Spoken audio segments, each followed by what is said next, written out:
Well, this is a unique opportunity for the Ras Al Khaimah Media Office to be on board the first Royal Navy vessel to come into the port of Ras Al Khaimah, right in the heart of the city. HMS Middleton is where I am, the bridge, and with the Commanding Officer, Anthony Pimm. Hello, good afternoon. Thank you very much for letting us on board. And let's start on, a lot to talk about, but give us an overview of this vessel.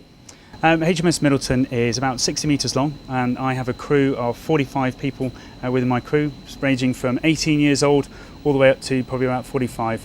Of a ranging of different abilities, from divers on board, chefs, stewards, but also mine warfare experts and a warfare officer, which is what I do on board. And how does HMS Middleton fit into the fleet of the Royal Navy? HMS Middleton is a mine hunter, of which we have around about 16 mine hunters in the Royal Navy. But out in the Gulf region itself at the moment, HMS Middleton is one of 6 units that are permanently based out in the region, consisting of 4 mine hunters. We also have a frigate out here and also a Royal Fleet Auxiliary. We'll talk about the skill set of your crew on board, but first of all, you've just sailed into the port through the port itself. Yeah. What did you see on the way in? Well, as you can see, as I could see as I came in, there's lots of infrastructure going in here. As we pass numerous dredgers, and there's one dredger just passing the ship as we speak now. So you can see I can see there's a lot of investment going on here. And by dredging, it allows a lot more bigger ships to come in, both warships, but also I expect cruise liners, etc. in the future. So what does it mean to be here in Ras Al Khaimah, this northern emirate of the United Arab Emirates?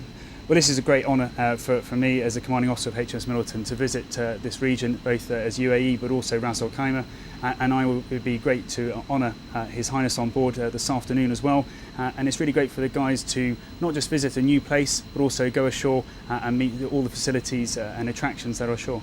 So a multi-purpose visit in many ways. Yeah, what else do you think you'll be doing over your time here? Well, the guys have been on Google, so as you can imagine, they're all looking up the different hotels, and I think the water park has to be on the top of the list. We've only been here for about a month, and the guys are definitely getting used to the heat, so I think they'll be chilling out in the water park. So a lot of chance for some R&R, recreation, and rest here in Ras Al Khaimah. So going back to business, looking at your complement of crew on board, what's the key range? What are their skill sets?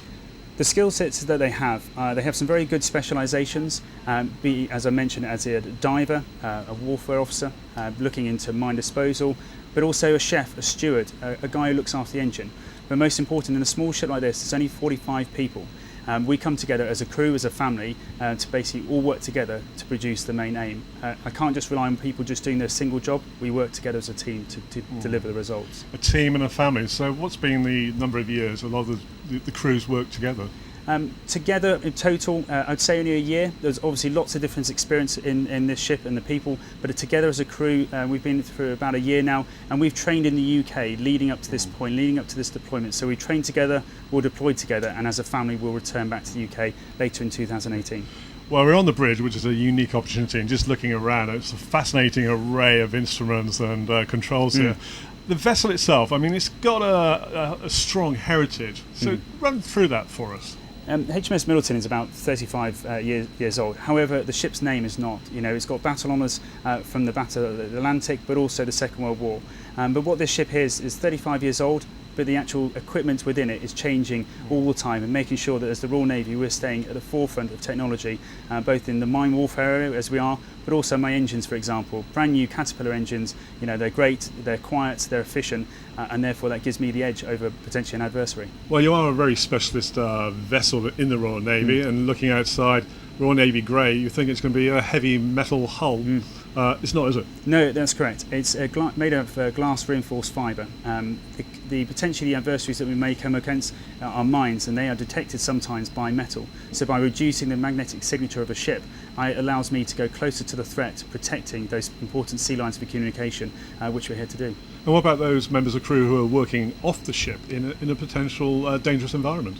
So I have lots of people who do very important jobs and also very critical jobs, and one of them is the mine disposal divers on board. These guys and girls get on board and they get into the water, and they wear equipment that allows them to get close up to those threats and either exploit that mine or potentially destroy it, as well as also having unmanned systems as well. Well, just going around and seeing the crew, it's a mixed gender crew, so how does it work? So on board of my 45 crew, I have it's an all-male crew bar 2 female officers, both my navigation officer and also my operations officer.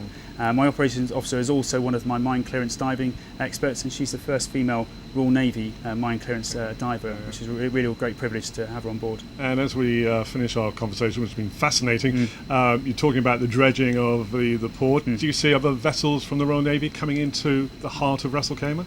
I think at the heart of the infrastructure improvements in Ras Al Khaimah, that will encourage larger vessels, of which the Royal Navy has different from frigates, destroyers, and I really hope, and I'm sure, that future Royal Navy vessels will visit Ras Al Khaimah in the future. And what do you think you and your crew will be taking away from your visit to Ras Al Khaimah? I'm sure we're going to meet some very friendly people ashore. You know, it's a great city, and not just the water park. There's lots of other tourist attractions which we fully expect to take advantage of, and also the privilege of hosting His Highness on board as well. Well, Commanding Officer Anthony Pimm, thank you very much for joining us here and letting us join you, in fact, on board the bridge of HMS Middleton.